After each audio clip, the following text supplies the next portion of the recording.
വിഴിഞ്ഞം തുറമുഖത്തിന്റെ രണ്ടാം ഘട്ട നിർമ്മാണ പ്രവർത്തനങ്ങൾക്ക് തുടക്കമായി. ജനുവരി 24 ശനിയാഴ്ച വൈകിട്ട് 4 മണിക്ക് മുഖ്യമന്ത്രി പിണറായി വിജയൻ പദ്ധതിയുടെ രണ്ടാം ഘട്ടം ഉദ്ഘാടനം ചെയ്തു. കേന്ദ്ര ഷിപ്പിംഗ് മന്ത്രി സർബാനന്ദ സോനോവാൾ മുഖ്യാതിഥിയായി.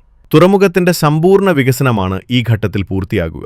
2028ഓടെ നിർമ്മാണം പൂർത്തിയായി വിഴിഞ്ഞം പൂർണ്ണ സജ്ജമാകും. 10,000 കോടി രൂപയുടെ നിർമ്മാണ പ്രവർത്തനങ്ങളാണ് ഈ ഘട്ടത്തിൽ നടക്കുക. Railway yard, multi purpose birth, liquid terminal, tank farm എന്നിവയും രണ്ടാം ഘട്ടത്തിൽ ഉൾപ്പെടുന്നുണ്ട്.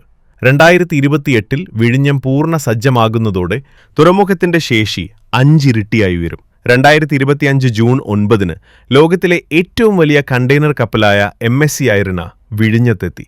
2025 സെപ്റ്റംബർ 23 500ാമത്തെ കപ്പൽ വിഴിഞ്ഞത്ത് നങ്കൂരമിട്ടു. 2025 ഡിസംബർ ഒരു മാസം 1.21 ലക്ഷം കണ്ടെയ്നർ കൈകാര്യം ചെയ്ത് റെക്കോർഡ് നേട്ടവും കൈവരിച്ചു.